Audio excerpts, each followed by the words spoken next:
La TVT au cœur de l'information.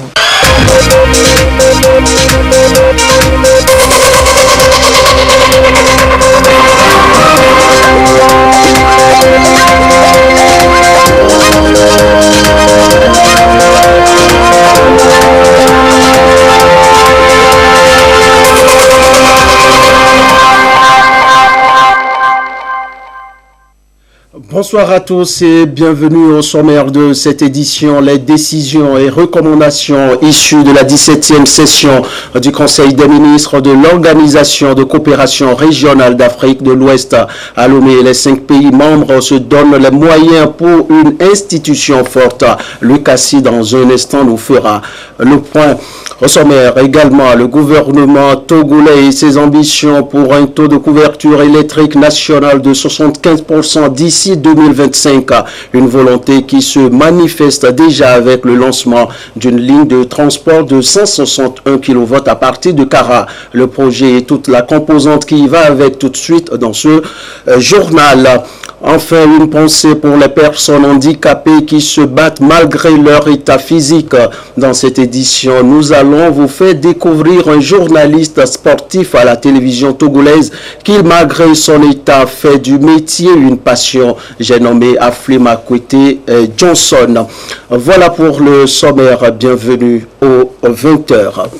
À Lomé, l'Organisation de coopération régionale d'Afrique de l'Ouest, communément appelée Conseil de l'Entente, a tenu sa 17e Conseil des ministres, une rencontre pour analyser le rapport d'activité 2019 des finances et du budget de l'institution. Il faut surtout noter que les ministres ont fait des recommandations présentées dans ce compte-rendu de Lucassi. C'est dans une ambiance chaleureuse et conviviale que s'est tenue la 17e réunion ordinaire du Conseil des ministres du Conseil de l'Entente à Lomé. À l'ordre du jour, l'adoption du rapport d'activité 2019 du secrétariat exécutif du projet annuel de performance PAP 2021. Le Conseil a examiné les différents projets en cours dans l'espace et s'est engagé à mobiliser davantage de ressources pour leur poursuite. L'élaboration du programme d'électrification à base des sources d'énergie renouvelables a été saluée par le Conseil des ministres. Ce dernier a donné quitus au secrétaire exécutif pour sa gestion et au commissaire aux comptes pour l'exécution de son mandat. Le Conseil a adopté, dans le cadre du budget programme 2020-2022, le projet annuel de performance PAP 2021. D'un montant de 16 milliards 651 millions 743 658 francs CFA. Il a encouragé le secrétaire exécutif à accélérer la mobilisation des ressources nécessaires au financement des activités prévues au budget programme pour contribuer à faire des espaces frontaliers et transfrontaliers du Conseil de l'Entente des zones de paix, de sécurité, de développement et d'intégration, zones où les conditions de vie des populations se sont nettement améliorées.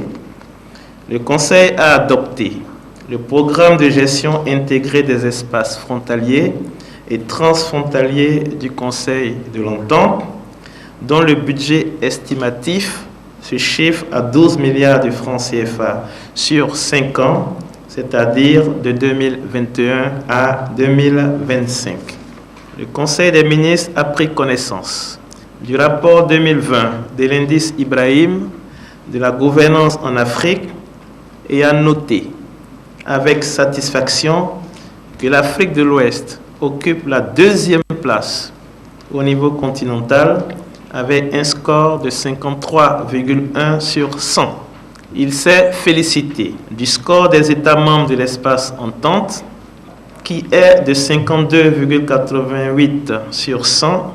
L'avancée de la démocratie dans l'espace, traduite par l'organisation des élections apaisées au Burkina Faso, en Côte d'Ivoire et au Togo, a été constatée. Le Conseil des ministres n'a pas manqué de féliciter les présidents réélus dans ces 3 pays. Il réaffirme ainsi son attachement à la paix et à la sécurité dans l'espace. Vous avez amplement témoigné de votre engagement sans cesse renouvelé de contribuer à faire de notre organisation un espace de paix, de solidarité et de sécurité. Au cours de cette session, nous avons ensemble doté le secrétariat exécutif d'outils précieux, de gestion indispensable à la régularité de ces actions assorties de recommandations. Je sais pouvoir compter sur la disponibilité et le professionnalisme du secrétariat exécutif dans l'application des décisions prises par notre Conseil ce jour à Lomé. Nous devons constamment avoir à l'esprit que nos concitoyens attendent des politiques plus inclusives, axées sur la réduction de la pauvreté.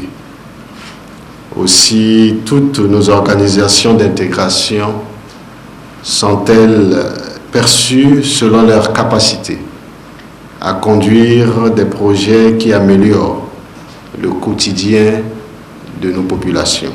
L'institution présidée actuellement par le chef de l'État, Faure Zimna Nyazimbe, a pour objectif de promouvoir une intégration politique et culturelle plus étroite et plus dynamique entre les pays membres, une intégration économique ainsi qu'assurer la paix, la sécurité, la stabilité et le bien-être des populations. Je vous fais à présent lecture de ces communiqués qui nous viennent de l'Assemblée nationale. La présidente de l'Assemblée nationale informe les honorables députés que la 13e séance plénière de la 2e session ordinaire de l'année, initialement prévue pour le lundi 7 décembre 2020 à 9h, est repoussée à 15h au siège de l'Assemblée national, communiqué signé par la présidente Yawa Djibodi Tchegan. Toujours ce communiqué de l'Assemblée nationale, la présidente informe les honorables députés que la 14e séance plénière de la 2e session ordinaire de l'année aura lieu le mardi 8 décembre 2020 à 9h au siège de l'Assemblée nationale. Communiqué toujours signé par la présidente Yawa Djibodi Tchegan. Comme annoncé en début de cette édition, le Togo, dans sa marche résolue vers l'accès universel à l'énergie de 75% en 2025 et 100% en 2030. Cette noble ambition se concrétise sur le terrain avec le lancement à Kara d'une ligne de transport de 161 kV. La ministre déléguée chargée de l'énergie a procédé au lancement des travaux. Le récit avec Ekwissar. Poste de transformation de la CEB Kara. Tout partira d'ici jusqu'à la frontière Togo-Bénin, soit une distance de 320 km. La ligne 161 kV à construire va traverser les villes de Mango, Dapaon et Mandjouri. Dans chacune de ces trois villes, le projet prévoit l'installation d'un poste de transformation et l'extension de celui de Kara. Les ordres de service remis ici aux entreprises désignées pour le projet donne le là pour les travaux. C'est un projet qui permettra de renforcer la fiabilité du réseau de la CEB dans son ensemble. Parce qu'il va nous permettre d'abord d'interconnecter le poste d'Apaon au Togo au poste de Boakou au Ghana. Il va permettre de relier le poste de Mandouri au Togo au poste de Kompiega au Burkina Faso. Il va permettre de relier le poste de Mandouri au Togo au poste projeté donc au Bénin de la CEB à Porga. Nous avons une mission de maîtrise d'ouvrage. Nous avons une mission de coordination. Mais nous avons aussi une mission de suivi et évaluation. À ce niveau, la CEB ne va pas faillir. Les résultats du présent projet sont attendus d'ici juillet 2022. Sa mise en œuvre devra faciliter l'installation des centrales solaires dans les régions de la Kara et des savanes. In fine, le projet va permettre au Togo d'améliorer son taux de couverture en énergie électrique. Notre ministère s'est engagé à assurer 75% de taux d'électrification tout en modernisant le secteur énergétique. De 2, diversifier le mix énergétique en incluant les énergies renouvelables. Ce projet-là, c'est un prérequis pour le lancement des futures centrales qui vont arriver, des centrales solaires dans tout le nord du Togo. Le projet vient boucler le réseau électrique du Togo, le réseau nord-sud, qui permet de couvrir toute l'étendue du territoire togolais. À Kara, la ministre déléguée auprès de la présidence de la République chargée de l'énergie et des mines a visité la centrale de la CET. Elle a été entretenue sur les différentes installations de la structure. En route pour Lomé, elle a fait escale au poste CEB de Sokodé pour toucher du doigt son mode de fonctionnement. À Sokodé, tout comme à Kara, Mila Maounion Aziablé a également eu une séance de travail avec les responsables de la CET. Après les avoir félicités pour le travail effectué à ce jour, elle les a conviés à plus d'ardeur pour le prochain défi, atteindre une couverture énergétique de 100% d'ici 2030.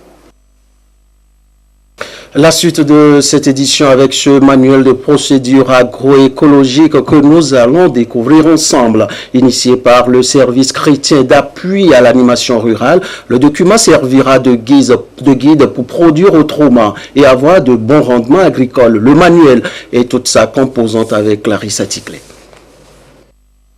Manuel de bonnes pratiques agroécologiques.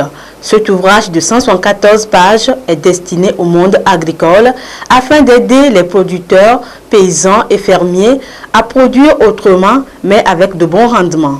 15 bonnes pratiques agroécologiques y sont consignées par le service chrétien d'appui à l'animation rurale, SECA, dont la priorité est d'améliorer et de préserver les écosystèmes. Les 15 bonnes pratiques liées à l'agroécologie sont le système de riziculture intensive, la fabrication des engrais organiques solides et liquides, l'agroforesterie, l'association de l'élevage et l'agriculture, le plaidoyer, les techniques de plaidoyer, les questions de vente directe, la production des semences, etc., des bonnes pratiques et qui donnent des bons résultats.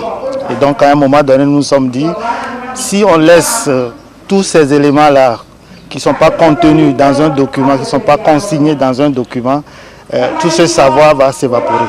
Et donc il était vraiment opportun pour nous de pouvoir écrire un manuel. Et une fois que le manuel est écrit, nous ne pouvons pas laisser le manuel dans nos bureaux.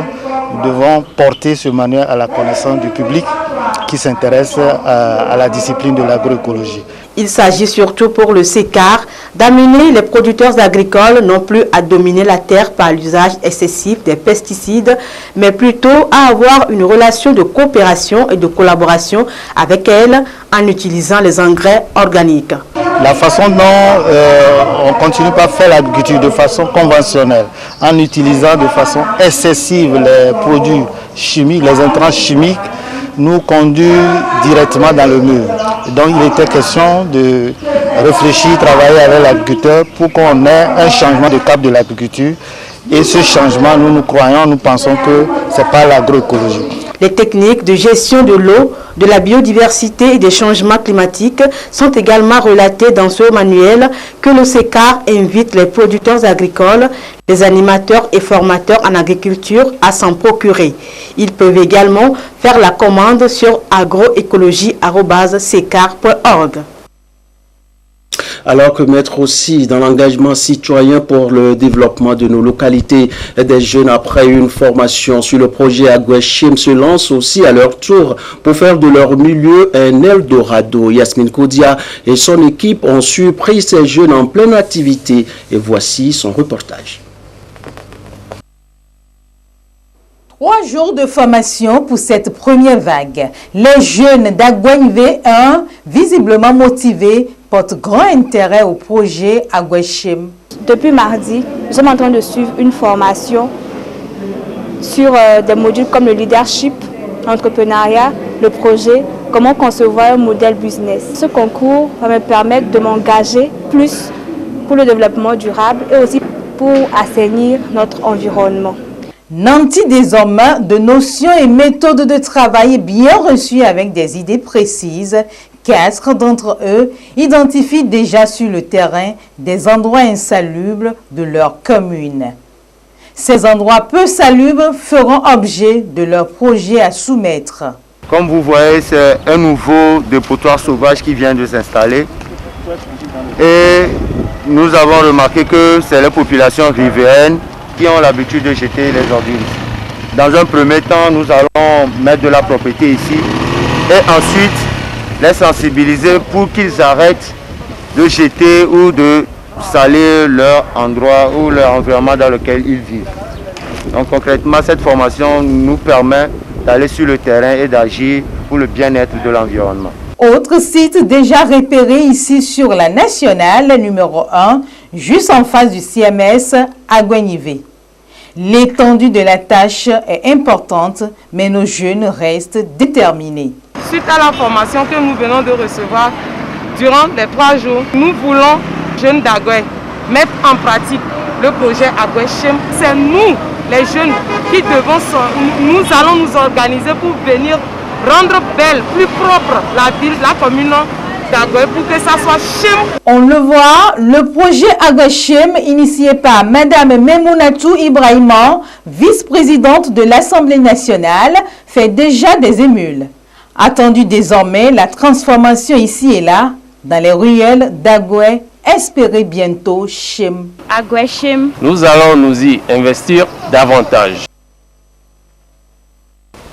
Et ce communiqué, avant de poursuivre cette édition, le président de la Haute Autorité de l'Audiovisuel et de la Communication invite les journalistes et techniciens de la communication qui ont déposé des dossiers de demande de délivrance de la carte de presse à venir retirer leur carte au secrétariat général de la HAC à partir du lundi 7 décembre 2020 de 8h à midi.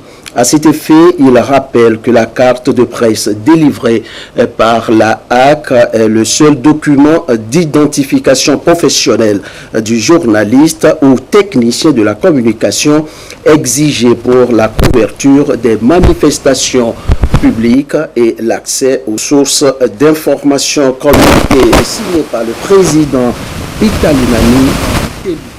Un mot à présent sur le projet d'installation de la plateforme industrielle d'Aditi-Copé. Après la phase de consultation suivie du démarrage des travaux, place maintenant aux échanges entre acteurs sur le rapport du projet de développement de la plateforme en vue de sa validation. Compte rendu de la rencontre avec Abel Abouchi, Rissi, Sonia Amenipo.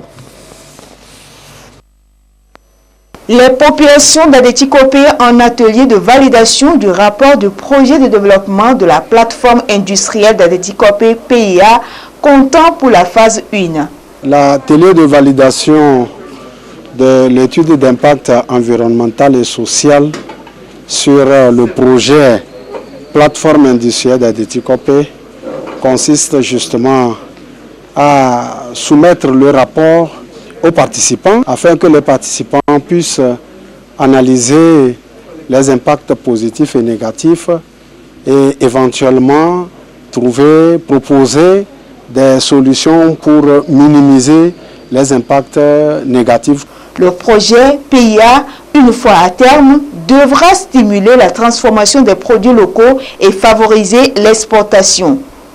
Il présente bien d'autres avantages pour la population, d'où la nécessité d'une synergie d'action pour la concrétisation du dit projet. C'est un sentiment de devoir accompli. L'environnement sera pris en compte, le social aussi sera pris en compte dans ce projet. Ce qui a été déjà fait au niveau du rapport. Et au-delà du rapport, les populations ont fait des observations sur le plan environnemental et sur le plan social qui vont enrichir ce rapport.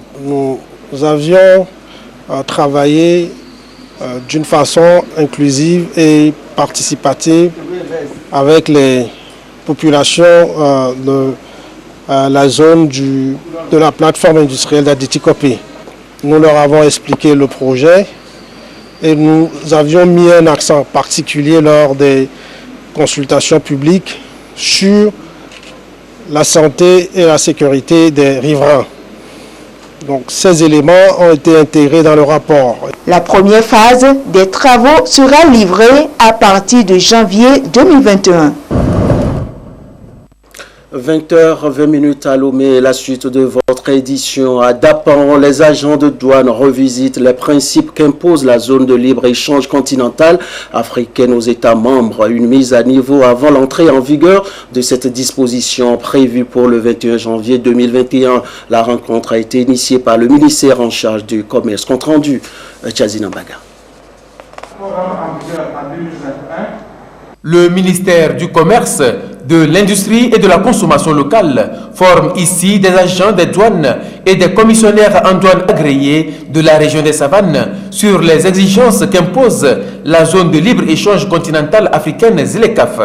Le Togo se prépare ainsi pour être au point le 21 janvier 2021, date de l'entrée en vigueur de la ZLECAf. Les agents des douanes et les commissionnaires agréés en douane étant les premiers acteurs dans le cadre des échanges commerciaux, il est de bon ton de les former, de les sensibiliser afin qu'ils maîtrisent le processus qui va conférer le caractère originaire aux produits africains.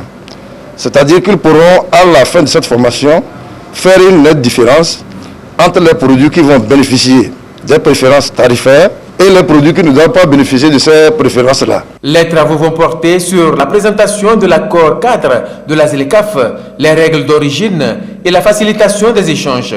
Le directeur régional Savane du commerce et le secrétaire général de la préfecture d'Automne ont salué la mise en œuvre prochaine de la ZLECAf qui va à coup sûr relancer l'économie du continent. À noter également que le ministre délégué en charge de l'enseignement technique et de l'artisanat a entamé une tournée nationale. Jeudi dernier, il était à Kara pour échanger avec les acteurs de son département sur les défis à relever par rapport à la feuille de route qui leur a été donné. Compte rendu, Nessonzo. Pour sa première sortie hors de la capitale, le nouveau ministre délégué chargé de l'enseignement technique, de la formation professionnelle et de l'artisanat a choisi la région de la Kara. À cette rencontre, il a échangé avec les responsables des instituts et centres de formation technique et professionnelle. Le ministre a présenté à ses interlocuteurs la charge du département pour implémenter la vision du chef de l'État pour le Togo.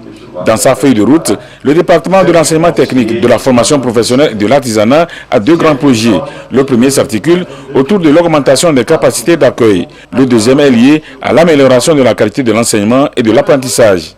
Nous nous sommes engagés à apporter notre contribution à l'implémentation de la feuille de route Togo 2025 en général et surtout de ce qui est assigné à notre secteur de l'enseignement technique, de la formation professionnelle et de l'artisanat.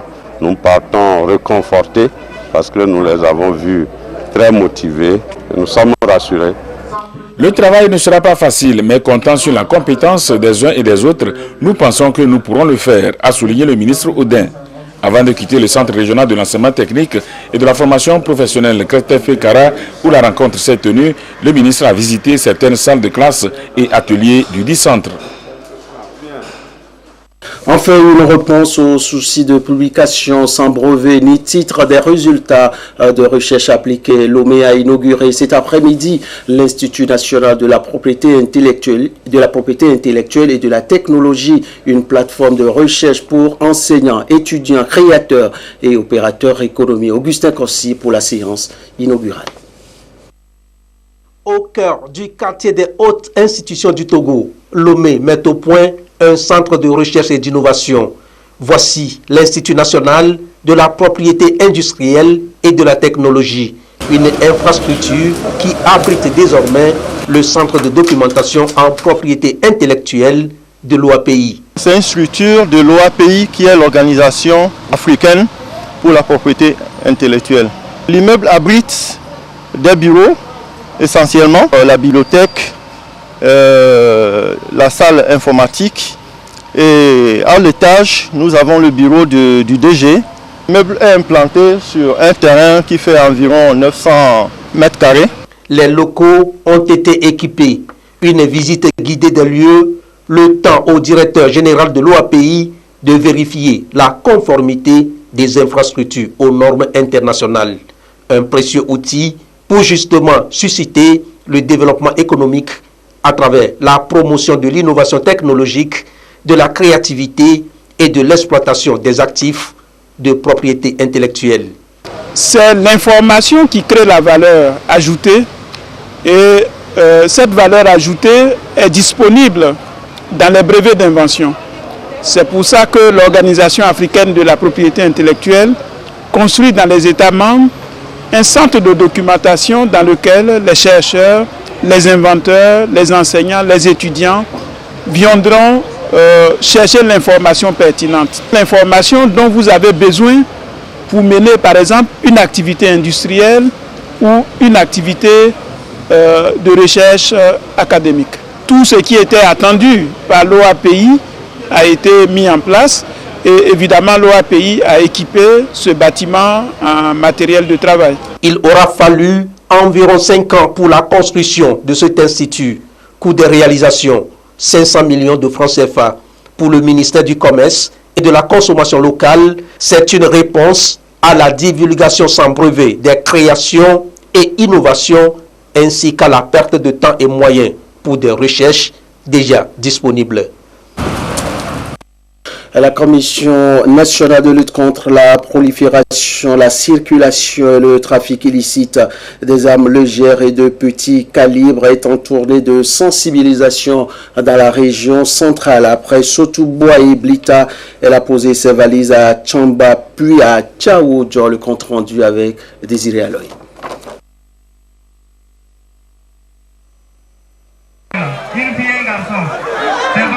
Les jeunes doivent être conscients des effets négatifs des comportements déplacés qui suscitent donc des violences sous toutes ses formes. À Tchamba et à Tchaoudjo, la Commission nationale de lutte contre la prolifération, la circulation et le trafic illicite des armes légères et de petit calibre échange avec les élèves sur les formes de violence en milieu scolaire. Cultiver dans ce milieu les vertus de la non-violence en les conscientisant sur les dangers liés au fléau reste une préoccupation.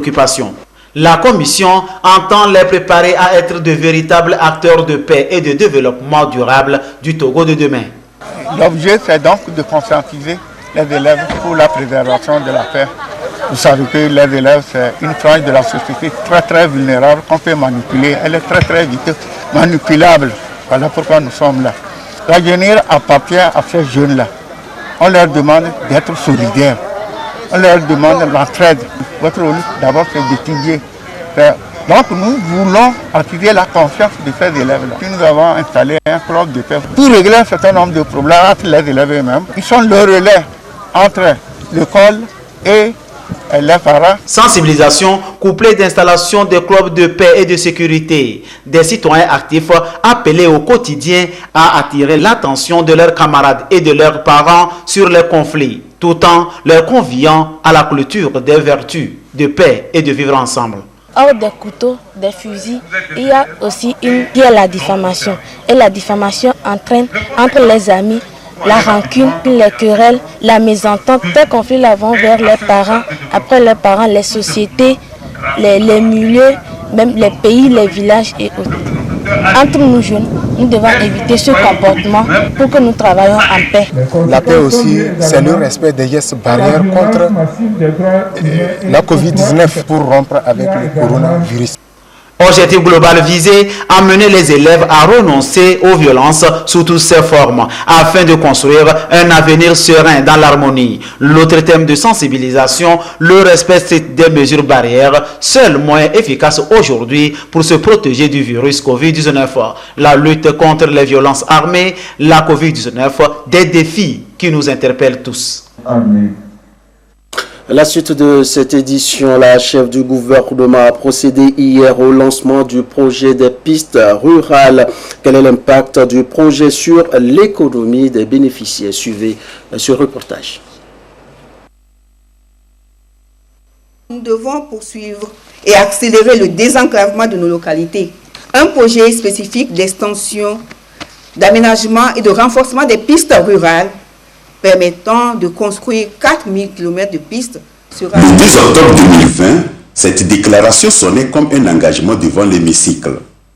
2 mois après, Madame le Premier ministre est sur le terrain pour concrétiser cette promesse du chef de l'État pour son quinquennat 2020-2025. Cap sur Povigan dans le Khao, où est lancé le programme d'appui aux pistes rurales. La piste rurale pour un milieu de village à village, de ferme à village. Tout ça, je crois que tout citoyen de ce pays doit savoir ce que c'est et doit louer ce qui aide pour que ces pistes-là soient réparées. Le PAPR, une priorité des priorités du projet de société du président de la République quand on se rend compte des difficultés auxquelles sont confrontées les populations des profondeurs du pays. Les pistes sont gâtées, les véhicules marchent difficiles. Parfois, certains tombent. Il fait des accidents. Le président fort nous fait beaucoup de choses. On le remercie. On a parlé de la santé, on a parlé du marché et l'écoulement des produits agricoles. C'est par les pistes que nous allons pouvoir les faire. L'agriculture, la santé et l'économie, tous les secteurs sont concernés, pour ne pas dire que tout développement commence aussi par là. Comme on nous a arrangé la route, nous sommes très fiers. En allant au marché fièrement, en allant à l'hôpital fièrement. Nous sommes très fiers dans le village. Ça fait bien nos motos, nos voitures, les paysans pour aller au champ, pour amener leurs maïs au marché. Ça fait difficile et les voitures ne viennent jamais. Aujourd'hui, on remercie le gouvernement. Les bénéficiaires, comme on le voit, sont les mieux placés à mesurer l'impact de ce projet sur leur pouvoir d'achat. On va bien vendre nos produits maintenant au marché, nos produits du champ. Ça va aider les enfants, ils iront à l'école aussi. Et maintenant, le véhicule vient chaque fois dans le marché sans difficulté. Le chef de l'État nous a fait beaucoup de choses. Gratitude au gouvernement qui a mobilisé une enveloppe de 48,99 milliards de francs CFA sur le budget de l'État avec l'appui de l'Allemagne et de la France. Pour constater l'effectivité du démarrage des travaux, Madame le Premier ministre a visité certains tronçons dans le Khao et le Zio. Et oui, le reportage que vous venez de suivre est signé Adolphe Paka. Les personnes handicapées, nous les célébrons depuis hier à travers la journée à elles dédiée. Aujourd'hui, l'instance qui a pour vocation la défense des droits des handicapés au Togo a réceptionné son siège à Lomé, un cadre que nous découvrons ensemble dans ce reportage de Marie-Ange Bida.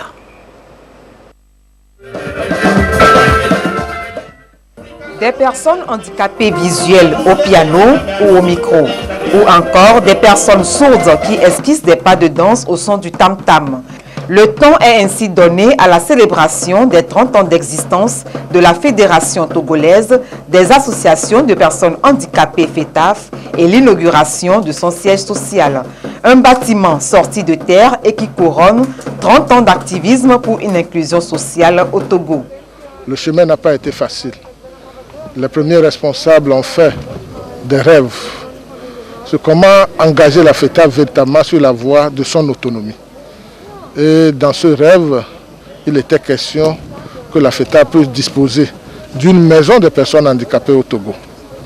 Ce rêve progressivement vient de se concrétiser aujourd'hui et il s'agira pour nous de permettre aux personnes handicapées de pouvoir s'orienter et aux partenaires de savoir où la FETAF est plus visible. La construction de ce bâtiment, c'est qu'un élément a vraiment une histoire de succès et de bataille aussi de 30 ans de cette organisation.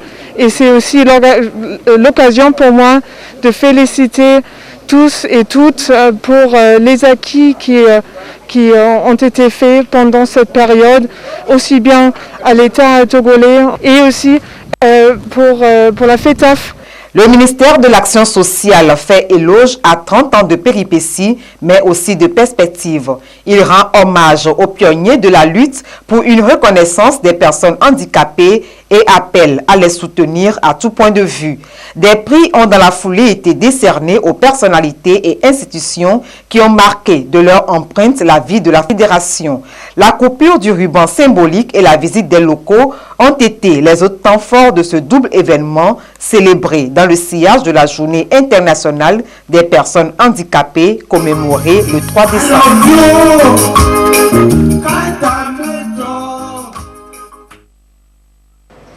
Et sans transition, allons à présent découvrir cet homme, Aflim Akwete Johnson, journaliste sportif à la télévision togolaise. Malgré son handicap, l'homme vit passionnément son métier. Découvrons maintenant le quotidien de Johnson dans ce dossier signé Antoinette Omao. Va voir. Chaque matin, très tôt, Aflim Akwete Johnson arrive au boulot sur un taxi-moto ou avec l'aide d'un collègue. Aflim vit son handicap depuis la naissance, mais cela n'empêche en rien sa passion pour le journalisme sportif.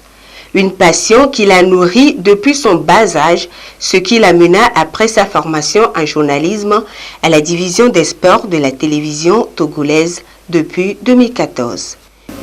Je suis venu au journalisme par le sport, parce que dès la petite enfance, c'est le sport qui m'intéressait. Tout ce qui était événements sportifs, que ce soit le football, le tennis et autres. Je me plaisais à suivre les retransmissions des matchs de championnat et des matchs internationaux sur Radio Lomé, sur Africa numéro 1, ainsi de suite. Et c'est comme ça que la passion pour le métier de journaliste est née. Par la suite, j'ai continué dans ce canevas et bon, voilà. Quand physiquement on est limité, ce n'est pas évident de pouvoir répondre à tout moment. Il y a la passion. Et quand il y a la passion, je crois que ça transcende tout ce qu'il y a comme difficulté. À la TVT, je n'ai pas de problème avec les collègues. Personne ne m'a fait ressentir un complexe par rapport à mon état de handicap. Sur le terrain, c'est vrai que parfois, il y a de ces comportements qui vous amènent à vouloir rester un peu dans votre coin. Quand vous allez interroger quelqu'un et que la personne, malheureusement, pense que vous venez quémander. Je crois qu'il y a cette tendance chez nous aussi, et qui fait croire que toutes les personnes en situation de handicap sont des mendiants de griffes, ce qui n'est pas vrai. Toujours apprécié par son chef et ses collègues, il arrive à transcender les difficultés pour donner le meilleur de lui-même. Monsieur Johnson, c'est un battant, il faut le reconnaître, c'est un battant, c'est un monsieur qui se bat beaucoup malgré son handicap.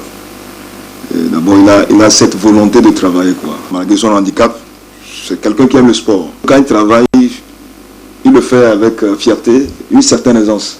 J'ai du plaisir à travailler avec lui parce que des fois vous avez des idées mais que vous n'arrivez pas à transcrire avec précision. Mais ce qui est remarquable chez lui, c'est que quand tu lui dis ça, il comprend en même temps ce que vous voulez exprimer et il vous a dit, grâce à lui, vous avez le mot juste. Malgré son handicap, Aflim parcourt des distances au quotidien pour effectuer son travail. Aflim est un amoureux de la bonne musique. Quand je ne suis pas en action en tant que journaliste, quand je ne suis pas sur le terrain, quand je ne suis pas à la télé, j'aime bien me reposer en écoutant de la musique. J'écoute beaucoup de la musique, de la bonne musique, surtout du zouk. Il faut donner la chance à ces personnes en situation de handicap de s'instruire, d'avoir un niveau d'instruction acceptable et également quand ils ont la volonté de suivre des formations, qu'on les y aide parce que c'est tout cela qui contribue à rendre la personne en situation de handicap indépendante socialement et financièrement et cela anéantit carrément cette vision qu'on a du handicap qui fait de la personne qui le porte un mendiant. Je crois que les sensibilisations doivent continuer dans le bon sens pour faire prendre conscience aux gens parce que vous ne pouvez pas imaginer combien c'est frustrant, combien c'est assez réducteur et rabaissant quand vous allez vers une personne et qu'elle pense que tout de suite vous venez pour lui demander de quoi survivre. Chacun, à l'instar de l'entourage professionnel de Aflim, est invité à porter un regard différent sur les personnes en situation de handicap. Les valoriser, les encourager, les motiver pouvait les aider à s'épanouir, à faire valoir leurs talents cachés. Contractuel, Aflim espère pouvoir faire pleinement carrière à la télévision togolaise, cette chaîne qu'il a toujours portée dans son cœur. À l'instant, le quotidien de notre confrère Aflim Akwete Johnson, handicapé de son été, à qui nous dédions d'ailleurs cette édition. Et je vous fais à présent lecture de la situation de la pandémie au nouveau coronavirus au Togo à ce jour du vendredi 4 décembre 2020. Et la situation se présente comme suit. Le nombre de cas confirmés est de 3051, 12 nouveaux cas depuis hier. Le nombre de personnes guéries est de 2599, 32 nouveaux guéris depuis hier. Le nombre de cas actifs est de 387. Le nombre de décès est de 65. Situations rendues publiques ce jour par le ministre de la Santé, de l'Hygiène publique et de l'accès universel aux soins, professeur Moustapha Mijiyawa. Cette note avant de refermer cette édition. Ils n'ont aussi ménagé aucun effort pour aider à rompre la chaîne de contamination au nouveau coronavirus au Togo. Eux, ce sont les volontaires du monde qui ont œuvré à divers niveaux pour juguler la crise sanitaire en cours. Le volontaire face au Covid-19 est le thème qui fera objet de débat tout de suite à 21h. Entre Anita Atigakou et ses invités. Ainsi prend fin cette édition. Merci à vous qui l'avez suivi. Merci à la réalisation. À très vite pour toujours vous servir avec le même plaisir et la même envie.